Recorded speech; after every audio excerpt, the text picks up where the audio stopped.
પાલિતાણા તલેટી ખાતે ચાતુર્માસમાં વિવિધ ધાર્મિક કાર્યક્રમો કરવામાં આવ્યા.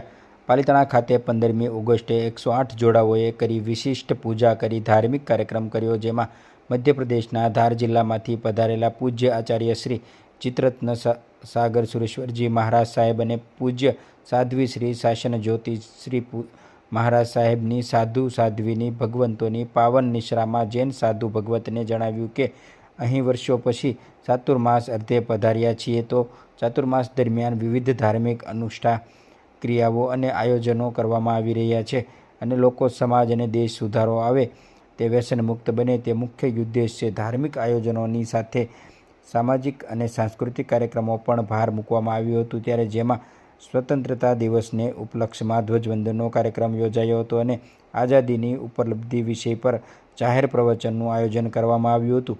108 જોડાઓ દ્વારા વિશિષ્ટ પૂજન કર્યું અને આ દિવસે માતા સરસ્વતીજી અને લક્ષ્મી દેવીનું મહાપૂજન યોજવામાં આવ્યું હતું, જેમાં 108 જોડાઓ દંપતીઓ બેસીને બપોરે 1 વાગ્યાથી સાંજે 4:45 વાગ્યા સુધી ભક્તિભાવપૂર્વક પૂજન અર્ચન કર્યું હતું અને 100 યાત્રિકો જોડાયા હતા.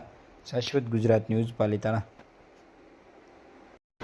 ओके सर, अपने निश्रा में चातुर्मास का आयोजन किया जाता है, आप क्या कहते हो? हम लोग मध्य प्रदेश के धार जिले से आते हैं और यहाँ पर हम इस बार चतुर्मास करने वर्षों के बाद आए हैं.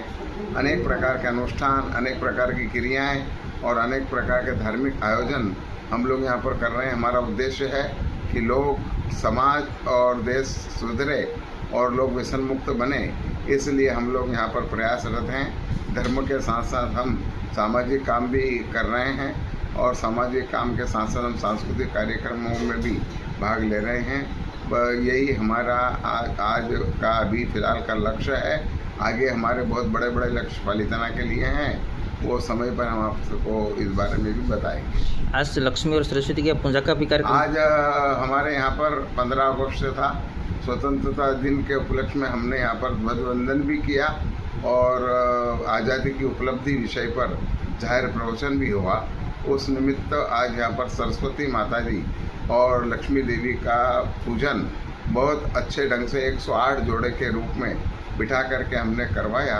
108 जोड़े यहाँ पर उस हवन में बैठे थे, उस पूजन में बैठे थे और वो पूजन 1 बजे से लेकर शाम को 4:45 बजे तक चलता रहा. खूब अच्छी तरह से ये आयोजन सफल और सार्थक बना.